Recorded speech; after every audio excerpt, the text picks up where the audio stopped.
Zambia's economic landscape continues to evolve, presenting both challenges and opportunities that affect growth and, of course, the lives of ordinary citizens on a daily basis. The name is Wenson Mavor, and thank you for joining me once again on the People Space podcast, where we bring to you interesting conversations bordering on the socio-economic development of our greater nation, Zambia. Now, today I'm privileged to be hosting a very seasoned man. He is not just an economist, he is also a lawyer. And you know what they say about lawyers, eh? But of course, I have to put a disclaimer. I know there's so much going on in the law fraternity, and some of you might think he's here to campaign for the last presidency. Far be it from that agenda, as today we will be discussing issues to do with Zambia's economy, looking at where we're coming from, where we are, and of course, where we are going as a country. And ladies and gentlemen, this is no other than Mr. Ntazana Kaulule. He is also an academician, by the way. So if you're looking for some quality research and everything, just holler at me. I'll be able to connect you. And of course, I'll get a fee from there. But Mr. Kaulule, thank you very much for joining us, and you're welcome to the People Space podcast. Thank you, Hudson. Thank you for having me. And thank you to our listeners and viewers this afternoon. Okay. So obviously, we're here to talk about, a subject that, in my opinion, touches everybody, the issue to do with Zambia's economy. And where I would like us to start from, first of all, is looking at, where we've been. It's been quite an interesting time. I think starting 2015, up until where we are today, almost 11 years, it's been quite an interesting journey when it comes to Zambia's economy. And I would like us to start from there. And with that, I'll take you back to 2020, where something that some dreaded happened, and this was the default, and this was just merely 14 years after we were praised heavily by the international community, different experts during the HIPIC relief, when we accomplished that milestone. Now, looking at just 14 years down the line, again, we go back to the doldrums. What I would like us to start from is understanding, was that a sign of economic failure in terms of focusing? Was it political failure? Or was it just, deliberate risk-taking as a country? Well, thank you for that question. And I like how you have cast it. But not just starting at 2014, I think it's important to put context to, first of all, where we exist as a country, and context to what our socio-economic background has been.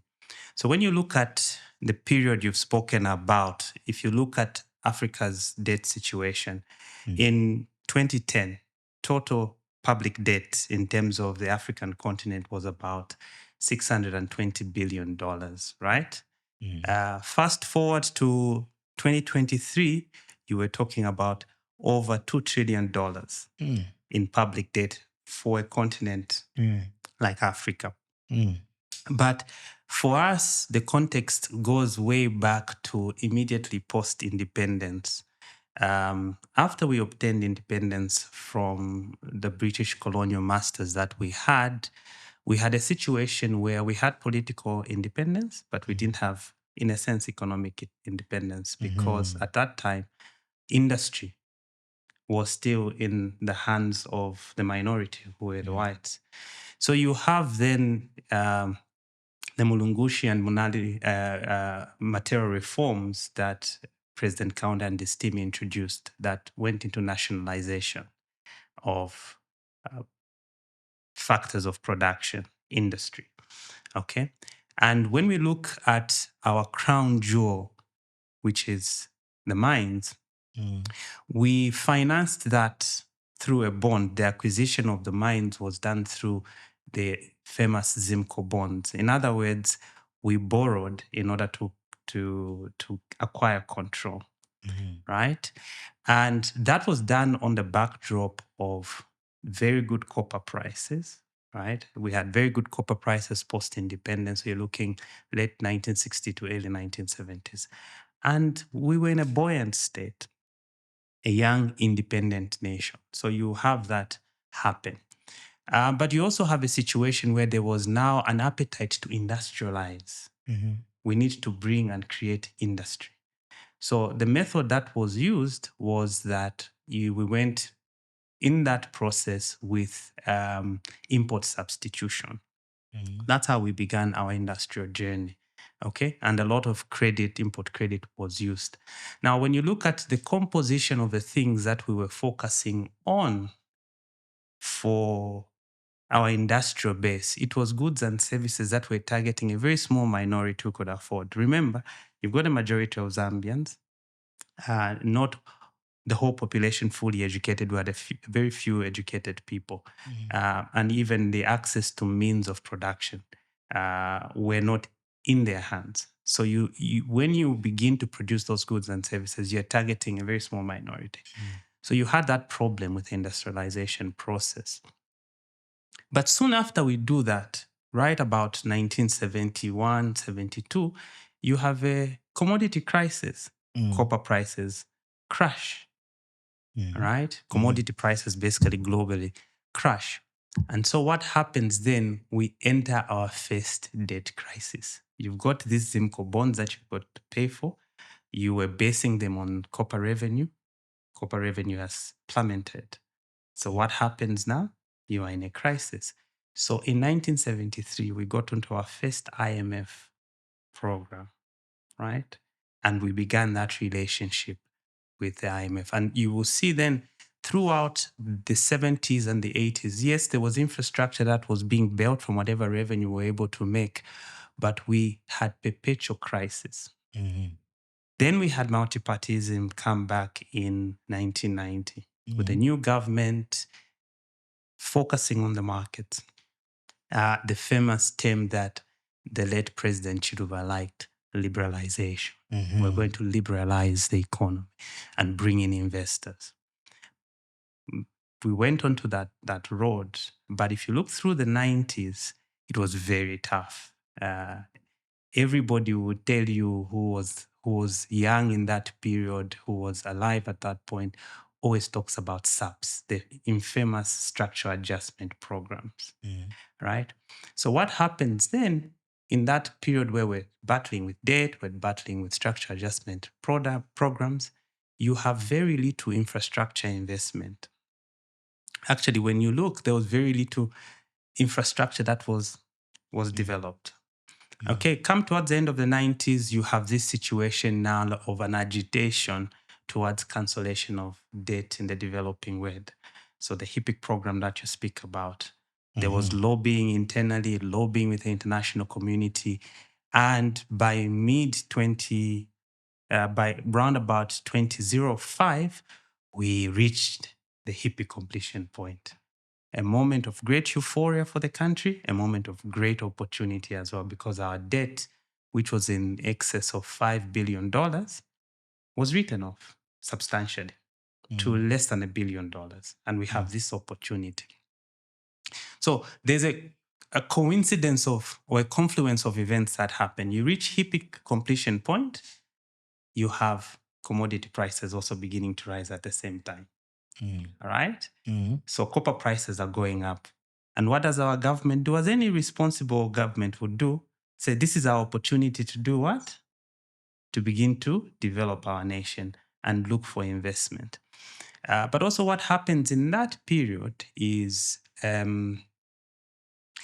shortly after, Zambia is reclassified because of an uptake in the variables, everything is looking up, is reclassified from a low-income country to a low-medium country or middle-income country. So that has implications. A low-income country, most of our loans were concessional loans. We could go to bilateral lenders, we could go to multilateral institutions, and they would give us on very good terms. Once we are reclassified, we even get our first Finch rating in terms of sovereign credit rating. The tap for concessional loans is slowly but surely closing. We now have to go to the market. And at that time, copper revenue is going up. Economically, things are looking up. We've got growth between 6 and 8%. We have space to borrow. But now the borrowing is not concession. The borrowing is commercial. So we have, of course, our first Euro bond that is issued, give or take, around about 2011, 2012. That signals where we will go. But at the same time, you have a change of government that happens in that period. And we have the Patriotic Front coming in on the backlog of, yes, building on the infrastructure, but a very pro-poor policy that is adopted to reach the masses. And so with that then approach to economic management, how do we finance? Well, our copper prices are good, our revenue is good, we're getting substantial amount of money. We can go to the market, we can go and borrow. And that's what we did. The issue was, and I think prior in all the planning that happens, you have a situation that you have certain parameters. When we borrow, what is going to be our approach to using the money? First of all, it's on the back of strong copper prices. There's also an aspect of being prudent with how we will utilize those resources and invest them, right? So focusing on investments that will bring us revenue and be able to pay back. So those are some of the things that you have considered. And we start on that journey. But as the Patriotic Front comes in, they expand the scope of the infrastructure. We have a number of districts that are created. They need infrastructure. Some of that money is poured into those particular investments. So then you have that cycle. And as we are going on that trajectory, what happens around about 2015, the period you mentioned, 2015, 2017, we have another commodity crisis. Copper prices begin to slump, right? US interest rates also begin to rise. Now, we had borrowed on the premise that these rates will be relatively stable, but immediately they begin to rise. And then you now have the cost of your borrowing going up. So, you mentioned something very, very interesting, and I like the picture that you've painted. Now, when it comes to, you see, because I was following you very well, when it comes to where we're coming from, 2005, we reached this moment you described, euphoric, the hope of building a Zambia that will be, the new London in Southern Africa, apart from South Africa, is renewed, But for me now, the question that I have is, and it's coming from, again, what you raised, the prudent management of the resources that we borrow. Were there was the tap completely closed on the international market for concessional borrowing at the time? If so, did we do a good job in terms of making sure that the money that we borrowed was used effectively? Because for me, I see a problem. I'm not against some of the decisions or the faith and the motive that accompanied or that motivated the decisions that were made at the time, the political decisions, creation of new districts and everything. But for me, why are you creating a district that has no sustainable economic backing, that has no, an industry that will support this district in the long run? We don't have to go and look at our friends in the East or wherever to just borrow money to come and sustain. And various other infrastructure that we embarked on during this period. Did we do a good job politically at leadership level to be able to sit down and say, we are going to be strict? If we get this money, we are going to put it here. And this is our projection. Every year, every month, we'll be getting this much. This percentage will go to the loans, Interesting question that you ask. I think it's a mix of a number of things. So you have the aspiration on the one hand, okay?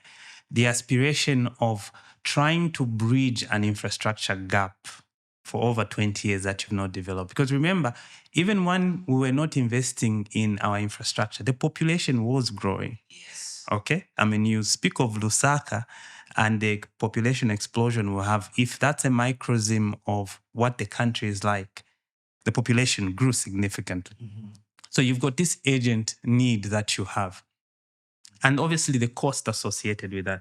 So while concessional loans, in my opinion, did not completely close, we could not access as much concessional loans as to meet the demand and the aspiration that we have in that respect. I do think, for instance, if you look at the first Eurobond that was issued, you could see prudence in terms of where the monies went. A large proportion, I think Zambia Airways got about 100 or 120 What did they do with million. it? They would be better placed to answer. So we might have to call them and ask them to come and say, what happened to the money? Yeah. Some of that money went into ZESCO. I think it should be the Kafue Lower project that went there. So you could track. I mean, if you do look, you could even see the minister go to parliament and itemize. The problem began, obviously, with the rapid pace at which we were implementing these infrastructure programs, because some of the loans that were being gotten, there was no clarity, in terms of where is the money going. Some of the infrastructure choices that were made as well were not going to immediately give you a revenue. You understand? So if we build hospitals, they are important for our communities and our society, but they are not income generating. So the question was, did we get the mix wrong in terms of balancing social infrastructure against infrastructure that would generate income? But you could also see that there was, in a sense, an explosion in how some of these projects were being priced. Some were becoming very, very expensive. And we have some infrastructure that, bilateral partners did finance. We had a lot of Chinese investment come in with that particular process. And obviously there was an issue as we came to 2020 over some of the debt that we have. What is our exact exposure to China? What is our exact exposure to the markets? So it's a confluence of a number of things. Maybe the ambition was a bit too much considering the source of financing that we had. I mean, and the cost. I'm always of an unpopular opinion, and I'm glad that I'm always the person in the seat asking questions and not the expert answering them. But you see, for me, I feel like our policies are so much populist than they are developmental, than they are, like factually based, with regards where we're supposed to be going as a country, I think that is where the problem, in my view, lies. But I mean, you can correct me if I'm wrong. That's why you're here. But you mentioned something very interesting, that I want to also feed off from. You mentioned a very interesting word, debt trap, which became one of the buzzwords, as Zambia was making headlines on the international financial news for the wrong reasons, We've been in a debt trap. We're not the only country that has been in this situation. There are other countries, that were similar, that face similar challenges as ourselves. If you look at countries like China, coming through, and I know that we're accused by the West of, being the so-called perpetrators of the debt trap, of course, those are politics that we won't get into. But my issue is, I was part of that report, by the way. I think you made a presentation, where there were some numbers that were shared. We moved, is it from 95 to almost over 600, billion kwacha of debt, Now, for me, do we put ourselves in these situations as African countries? Is it because we're not disciplined fiscally that we put ourselves in a situation where there's this trap? It's like the trap is always there, but we still keep going, and the trap catches us. Okay. Yeah, I mean, that's interesting. So, I mean, if you look at our own debt trajectory, coming from less than $1 billion to over $12 billion, $15 billion, there were huge numbers that were being mentioned in terms of our public debt. We have to understand also partly the context, because remember we referred to post-HIPIC. What happens? Part of post-HIPIC is that we come up with this 2030 vision, this ambition to really have Zambia become a middle-income country. We even put the word prosperity there. Correct. Yeah, so we have this big aspiration. And that Vision 2030 finds expression in the national development plans that we have and that we develop. So you have, your 6, 7, and more recently the 8th National Development Plan that are expressing what you want to achieve as a country. These are the sectors we want to invest in. This is what we want to be able to do. And obviously, we've got very, very competent people in our ministries at Bank of Zambia who look at these things and who will advise and provide guidelines in terms of, I think we should go in this direction. But we also have a political side. There are promises that our politicians do make, and those aspirations that they make to the people that they want to fulfill. The important thing is finding the balance. Where do we find the balance with, short-term immediate needs to be met, but them building into the long-term vision of a 2030 vision that we had? That is where usually the struggle has been. And we see that happening a lot, in around about 2015 when things begin to plummet in terms of copper prices. There was a commitment to develop, and the government, reached, in a sense, a point of no return in about 2017 to continue borrowing and try and finance this infrastructure that we'd embarked on, because this is a promise we'd made to the people of Zambia. But you find that by and large, because of the constraints from the revenue point of view that those particular crisis forms, some of the borrowing did not go to infrastructure investment. Some of it became very consumptive. And that's why, like you said, you can see the trap ahead of you. But in a sense, because of some of the decisions and how you combine your portfolios, it becomes difficult to avoid the trap in its entirety, because you've already borrowed. For instance, the Eurobond. We issued a Eurobond in 2012. We issued a subsequent one in about 2015. All of those things are commitments we had made. Those are commitments we could not run away. But all of those commitments were made on the backdrop of our copper revenue.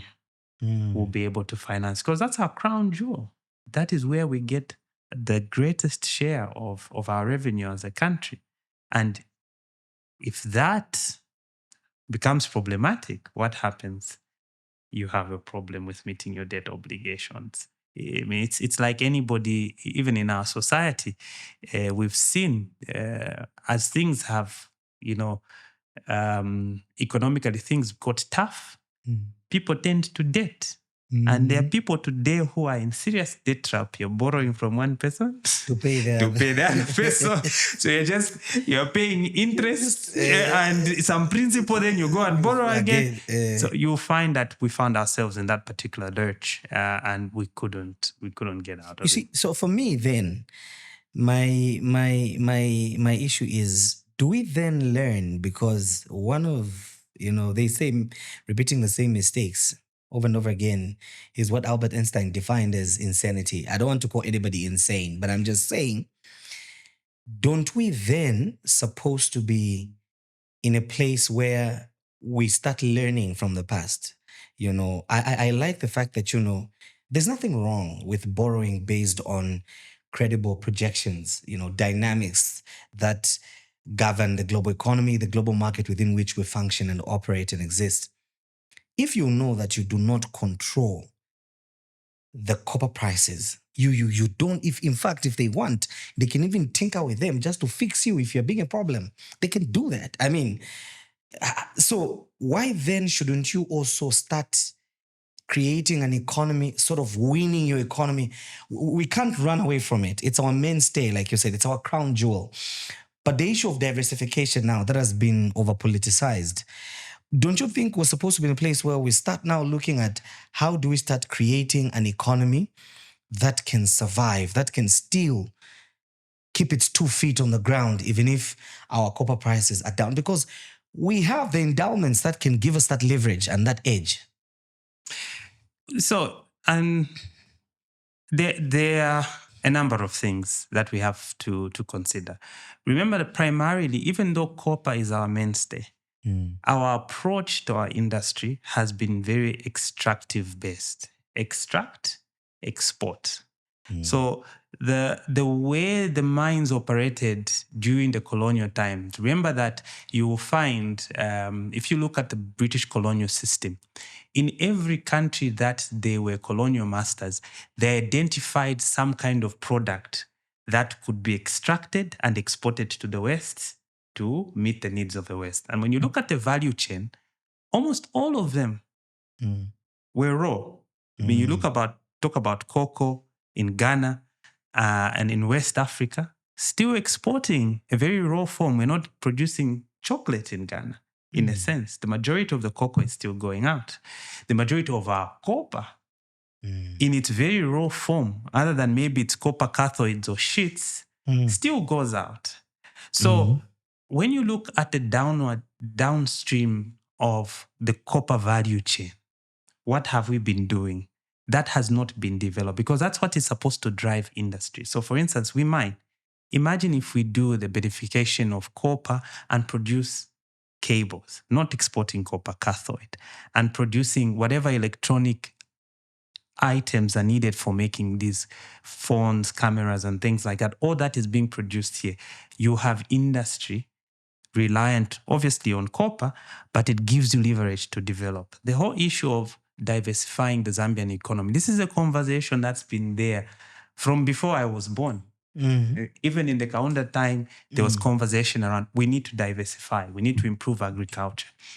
But somehow, somewhere, I don't know what we might not be doing right in terms of diversifying the economy in a truest sense to begin to produce things, goods and services that enable us to move away from a copper dependency. But that is about industry, creating industry. Because if we go back, all those industries that were created during Kaunda's time, liberalization came. The vast majority shut down. And we became a net importer of many, many things. Even matchsticks now we import. You know, there was a power battery plant in the northern province that was producing batteries. I think Mansa batteries. We had industries in Mwinilunga to do with Pineapples, yeah. We had a factory that was assembling Land Rovers in Ndola and Fiat in Livingston. But with that liberalization process, all of those things shut. All those things crumble. So if we really are going to talk about realizing, for instance, a 2030 vision, which when it was done, it looked very far away. 2030 is 4 years from now, right? It's near the corner. The call has been, can we foster real industrial development? That means, for instance, there's a critical minerals conversation about us having lithium and Congo having lithium. Why should we export lithium in its raw form? Why don't we have a lithium battery producing plant done here? Then we can be exporting that batteries. We can export. That is the value. So if you look at the tiger economies in Asia, what have they done well? It is about localizing industry. And when we do that, I think we stand in better stead to be able to be a bit more resilient so that if there is a crisis around commodities, we've got manufacturing that's helping us add value to that very cheap commodity, and you're getting a better price and you're creating employment. So that's a conversation we should be focusing on. And it takes a lot of political will to be able to do that. You know, I like the fact that, you've mentioned political will, and this is something that we've heard several times, but of course we're yet to see in action and demonstration. You are watching the People Space podcast with me, Winston Mavoro. My guest today is academician, lawyer, economist, a man of many talents. And of course, as we get to go in our conversation, you might just be lucky to know what some of those talents are. But for now, we are looking at the Zambian economy, where we're coming from, where we are, and where we are going. And of course, the purpose of this discussion is to explore some of the areas that we could put into consideration to be able to give us that lip, to be able to give us a chance to be able to survive some of the things, that are happening. As you might know, Zambia doesn't exist on an island. We are not aloof. We exist in a global economy and we're susceptible to many shocks that come. So these are some of the conversations that we have to be able to put across some of the policies that we know can give us an edge, that can insulate us from some of those effects. We'll be back shortly after this break. Stay tuned. Hello, my name is Anne Lewe Anamela. I'm Executive Director for the Non-Governmental Gender Organizations Coordinating Council, NGOCC. Please join me on the People's Space podcast as we discuss issues to do with Zambia's debt and energy transition program as a country. Welcome back to People's Space Podcast with me, Wenson Mavor. And of course, today I'm privileged to be hosting Mr. Ntazana Kaulule, who is an academician, economist, and lawyer. And we are discussing the Zambian economy, looking at where we're coming from, where we are, and where we are going. And before we went on a break, we did left off things where we were talking about, Vision 2030. And of course, other important things came in the mix. And that is where we are going to pick it up from. But before we do, I'd like to take this opportunity to encourage all of you that are watching us right now to be able to take advantage and be among the lucky winners by simply being interactive on our pages. I am talking about the Center for Trade Policy and Development on YouTube and Facebook, CTPD Zambia on Twitter, which is now X, and of course other platforms such as TikTok and other social media that you have an affinity for.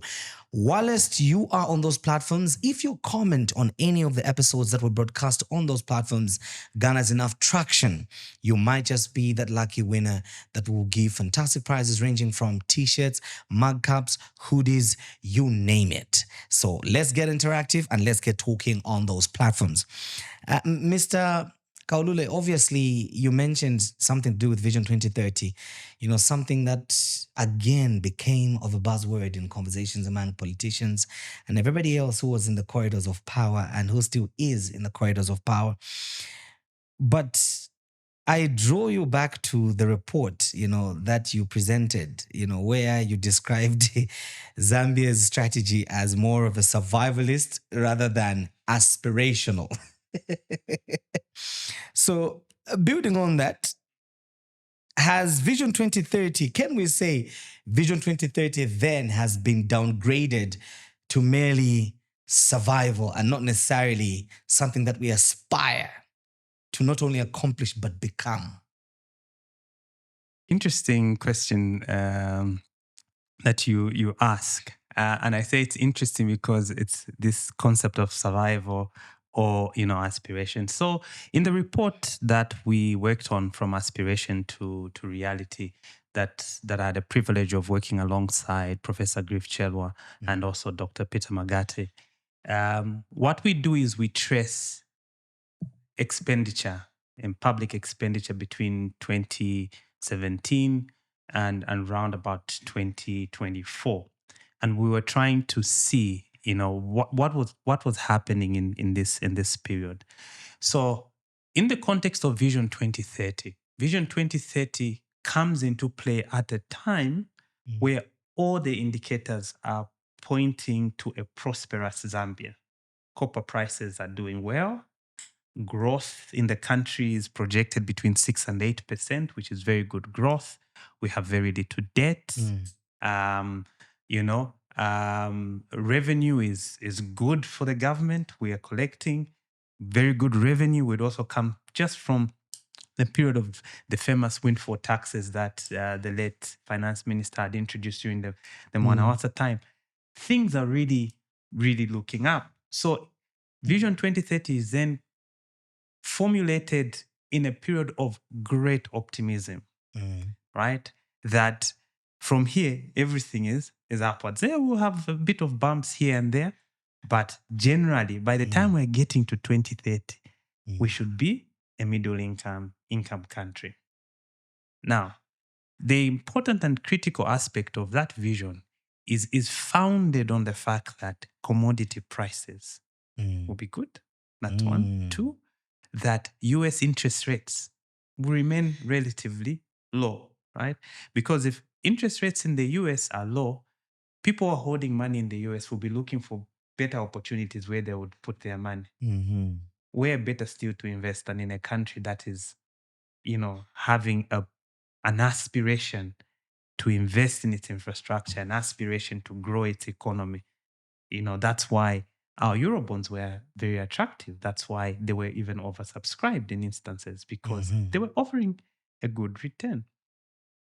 So you begin with that process, and that's where you see also the 7th National Development Plan is formulated in that period of great optimism. But if you look at the 7th National Development Plan, you see that it is driven primarily by government. It's government investing in infrastructure, government doing this and doing that, creating an enabling environment so that you could hopefully have a crowding in of investment. If the government builds roads, opens up sectors, people then can set up industry in areas where previously maybe they were not there because of a bad road network. It's good. It's all pointing to a good situation. But we have that problem arising in 2017. We've already spoken about this. So when now you see the 8th National Development Plan is formulated, there's a shift from government-led development to private sector-led development. And that becomes necessary. Why? Government revenue has dropped. So what is happening now is we've got to survive. We've got to weather this storm. Revenue has dropped. We're in a debt crisis, right? And we're in a very tight space. So government can't deliver some of the things. So you have a shift away from government leading development to private sector-led development. That's why there's been a lot of hankering around PPP projects. Private sector-led development, okay? Has its place, has its own limitations. Because, for private sector to invest in infrastructure, they must see that they will make a return on it. Whereas when government invests in infrastructure, the primary objective is not a return. It's about service delivery to the people. So in that sense, when you've got that pivoting away, it's no longer aspirational. It's about meeting minimum standards, right? That we need to deliver to our people, meeting minimum obligations in a sense, because there is no private sector that would deliver as much as the government will do on infrastructure. You mentioned something again very, very important. The issue, obviously, to do with when we talk about Zambia focusing based on the fact that copper prices will be positive. Right now, I think the copper gods have favored us a bit. The prices are relatively favorable. And what I wanted to know was, how can we maximize the current favorable copper prices? Of course, there are other fundamentals happening on the global economy, but just strictly on the copper prices, on the commodities market, we've seen there's an improvement to that. So how can the current administration be able to maximize on this? Well, the current situation is that we don't have control of the mining sector. It's in private sector hands, largely. Okay. ZCCMES, on behalf of the Zambian people, holds stake in various mining houses. So if we don't have ownership of the mines, what do we have to really harness the benefit? It's our tax regime around the mining houses, right? So the only way we can get positive outcomes is that we need to go back and look at our tax regime around mining houses.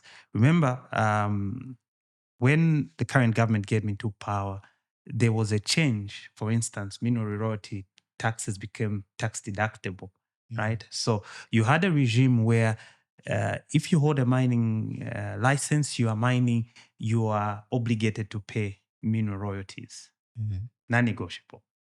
Percentage, I think it should be between 3 or 6%. I don't know what the current number is, but within that range. That is a non-negotiable one, okay? So you would pay.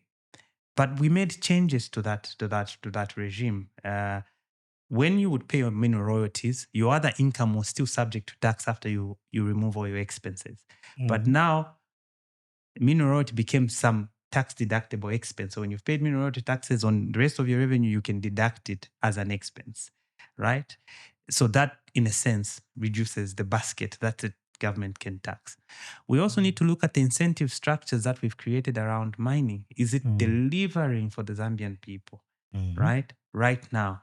I mean, when you look at the period between 2005 and 2011, after we had HIPIC completion point achieved, copper prices started going up. What did the then late President Mwanawasa and his minister do? They introduced the windfall tax. Because when selling the mines, there was an argument, well, copper prices are very low, so we don't project that they'll go above a certain threshold. And we sold them off very cheaply. So when copper prices went over those prices, what did the government say? No. The Zambians need to benefit. We need the windfall taxes. And in the period that we had implemented the windfall tax, I think it was a period of 2 to 3 years, we had collected over 700 million in windfall tax in that period. Imagine if that was a current situation. Copper prices have been going the upper end of 11,000 per metric ton. Imagine if we had a situation where we have windfall tax on current copper prices. Truly, things would be looking up for us. And I think that's where the government needs to look at. Yes, we want foreign investment to come in the mining sector, but it must not come at the expense of Zambia. It must not come at the expense of us benefiting. We want them to participate in helping us explore, but we need to see the benefit stay in the country. That way, you really have a partnership. But if we are feeding off, for lack of a better word, scraps as a country, the residual is what we are looking at, then the narrative 2030 we'll find ourselves in that same situation, and we will not have a change. The deadline. We'll change now to Vision 2060. Yeah. But for me, really, you can't plan for what you don't control. That's just what it is. That's how I look at it. You cannot plan for what you don't control. If the economy is not entirely in your hands, it's very difficult to execute the plans that you have for this particular economy. When you look at the external shocks that sometimes we grapple with as a people. In 2020, for example, we're looking at GDP contracting to a tune of 7% due to the drought. And these are things that we've been talking about. In fact, we now even have a Ministry of Green Economy, by the way, to supplement the efforts that the counterparts in agriculture are making. Why do we still suffer the same things? You hear words like resilient. But when drought hits, when a calamity hits, when a crisis hits, it's the same effect. It's the same problems. It's the same challenges. I think it has to do with planning. So let's take, for example, give or take, Zambia has been on 13 IMF programs from, my reference to 1973 to where we are today. And in some of that restructuring that we've had to do, the structure adjustment programs and things like that, you will find, for instance, one of the criticisms with low-income countries' debt sustainability framework when it comes to restructuring is that it doesn't capture climatic shocks in the way that it ought to capture them. So when you're doing all those debt restructuring, you're not accommodating the shocks. That's why, for instance, when we had that problem in 2014 of the draft, we were severely hammered and we were in dire straits because of that. We did not capture that. We do not factor in, for instance, the impact of climate spending on creating a resilient country. So climate is often spoken about in terms of crisis. That's when we have a conversation about, climatic shocks and things. But when things are well, we tend to forget that we will still have the climatic shocks. Can we plan for this? Can we spend in creating resilient communities? Can we, spend money in terms of, not just waiting for rain-fed agriculture, can we begin to, for instance, rain harvesting and all of those things that we talk about and creating dams? So if you don't prepare when things are well for climatic shocks, you will be in a very bad space when that shock comes. And 2024 was an illustration. We had restructured our debt by and large, not entirely. Things were quantitatively looking up. Our GDP was going up, as it were, based on those numbers. But just one shock, one drought, set us back, as you have said, over 7% reverse in GDP growth. That shows you that there was unpreparedness in that respect. And for as long as we don't take these climate issues seriously and plan them and integrate them and begin to show that there is an actual benefit that accrues to a country as they focus spending on climate resilience downstream, it will be difficult to withstand those shocks when they happen. One of the things that you mentioned earlier on was that as you were providing context to our fiscal situation as a country for the last maybe, 20 or so years, is the fact that we've been primarily motivated to borrow, to invest, in development, in social sectors for the betterment of our people, infrastructure to open up the economy alongside that. Now, in the report that I had alluded to earlier on, you described social sectors as being cannibalized. So can a country cut health, education, and agriculture and still claim to be proudly investing in development with Vision 2030? Okay. These are difficult questions. I mean, everybody speaks about hindsight being 2020 vision. Foresight is very difficult, but you can make projections. But let's come to what happens when we restructure our debt, right? I mean, it was a painful process. Debt restructuring, it took long. We had to have, everybody was speaking about fiscal consolidation. Basically, you had to implement cuts to certain sectors. Now, so what happens is this. In the process between 2023 and 2024, we have our debt to GDP ratio improve, right? From about 73%, to just slightly below 60%, right? Our fiscal deficit, right, also improves. We see our fiscal deficit dropping from around about 7% to about a sub 4%. So all of those things are happening. But in the same period, when you look at expenditure on education, it drops, right? Drops from about 3.9% of GDP to about 2.7%. Health expenditure drops, okay, to about 2.1% of GDP from about 2.3%. Agriculture, we have a change in the policy around agriculture.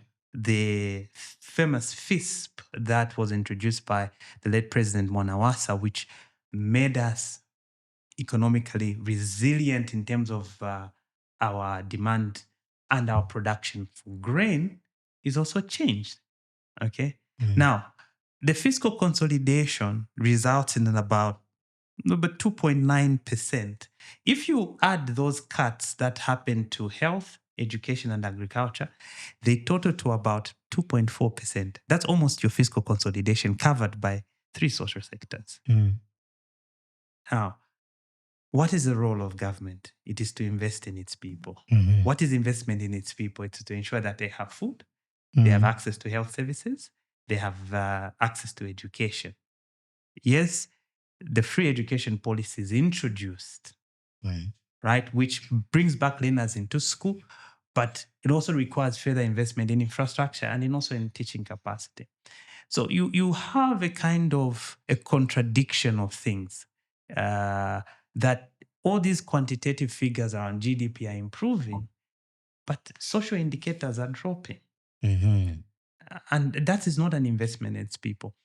Commendably, the government has done a good job in getting an additional, I think, 1.3 people onto the social cash transfer, which is a good thing, which is important because the vulnerable in our society need to be provided for and catered for. But in terms of the amounts they are receiving, And when you look at where inflation has been, not just the inflation rate, but inflation in general, the general cost of living, you find that what the most vulnerable in our society are receiving is making a difference, yes, but not the kind of difference that will get them out of that particular cycle. So we can't talk about making all these improvements, and yet we are limiting our investment in human capital, in human health, and say we are on the right path. I don't think that is the right way to go about it. Unfortunately, my director just told me that we have to close this conversation. But like I earlier indicated when we were starting, that obviously we have to create time for part 2 for this.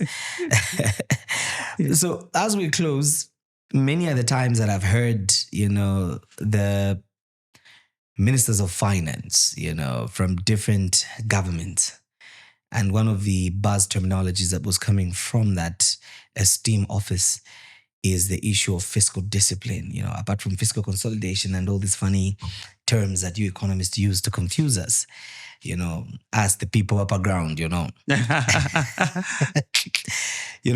of the things that has been coming out very prominent has been the issue of fiscal discipline. Zambia needs to exercise fiscal discipline. As we close, in your final remarks, what exactly should this fiscal discipline look like? If I'm an ordinary Zambian and I'm looking at a government, what must I see to be able to denote fiscal discipline? Okay, thank you for that question. So discipline, in a sense, I'll use some kind of legal terminology. There is formative discipline and there is corrective discipline. So if you are running a business or raising children, the formative discipline are the instructions you give. This is what you need to do. This is how we do these things. The corrective discipline is when there's a deviation from what you've taught somebody to do, and then you crack the whip and say, I'm now going to discipline. Corrective now. Yes, now that is corrective discipline. So from a fiscal discipline point of view, we still need to see that first formative corrective discipline. First of all, we need to close the taps on revenue leakages. The Financial Intelligence Center, for instance, estimates in 2024 about $3.5 billion was lost to illicit financial flows. Right? So if we project maybe over a 10-year period, you're talking about almost all our debt going because of financial illicit flow. So if we close that tap on financial illicit flows, we have a revenue source that we can have, so that there should be discipline there. There should be discipline in terms of our revenue mobilization. We need to see more progressive taxation, right? Those who have a greater access to the means of production, who have greater access to our resources as a country, must contribute a higher percentage in taxes, right? Yes, we want to attract foreign direct investment, but it must not be to the detriment of Zambians. It must be to the benefit of Zambians. So we must be very clear in terms of our tax regimes. This is what we want. This is what we need to stick to. Because as long as we continue to tinker around with the source of our revenue, we're going to have problems. But secondly, also what we need in terms of long-term planning, the discipline that is there, that resources that are allocated to specific sectors to achieve specific goals. People need to know that they are dealing with the lives of the Zambians. So there should be prudence in how we use those resources. We must not spend for political expediencies purpose only, but we must look, what will Zambia look like in 10, 15 years? And if we are projecting a 15-year plan, the discipline would be, regardless of a change of government, we must stick to that path, because ultimately, whether it's a past government or a future government, they are all looking at the same outcome, the betterment of the Zambian people, that Zambia becomes prosperous. Because if Zambia is prosperous, everybody benefits. So we should be disciplined in that sense and not be wasteful in our expenditure. And generally also, and finally, each one of us must bear their fair share responsibility in terms of our taxes. It shouldn't be just, increasing the rate of VAT or this tax and targeting individuals. Yes, we all need to pay, but when we pay, we should see the accompanying benefit of paying taxes. There must be medicine. There must be more teachers recruited to accommodate the policy of free education for everyone. We must see infrastructure at the University of Zambia improve, for instance, as a public institution. We can't have, almost 60 years of an institution and the infrastructure, 80% is what was built 50 years ago. It can't be. So we need to then take a bit more of a proactive sense. So in that sense, if that discipline is there, if people are wasteful, then the corrective discipline must come in. People must be pursued if they waste resources, making bad decisions on behalf of the Zambian people. People must be held to account. And I think if we do that and are a bit more circumspect in that sense, I think we'll be on a very good path to developing the country. Thank you very much for coming through. Thank you for having me. Great privilege to be here. Okay, so my guest, ladies and gentlemen, there you have it, has been Mr. Ntazana Kaulule, and we've been discussing Zambia's economy, looking at where we're coming from, where we are, where we're going, what can we do better in order to get to the promised land, which is Vision 2030, which seeks to see Zambia as a prosperous middle-income nation. And he has shared his perspectives. And of course, this may not be his last. In fact, let me not use the word may. This is not his last. He will definitely come back here so that we can get into other details. In fact, we can even break sector by sector just to see how we can get on that path of recovery and make sure that we get Zambia to where we all want it to be, where Zambia becomes prosperous and everybody wins. The name has been Winston Mavoro. Thank you for watching. See you next time. But remember to like, comment, share, and if your comment gets more traction, you might just be that lucky winner that will give amazing, fantastic prizes. In fact, I'm wearing one of the t-shirts that we can give you, which is branded CTPD and of course the People's Space Podcast. And there's many more hoodies, t-shirts, mug cups, bags, excellent memorabilia that you cannot afford to miss out on. Let's just keep interacting and you might just be that lucky recipient. Enjoy the rest of your day and see you next time.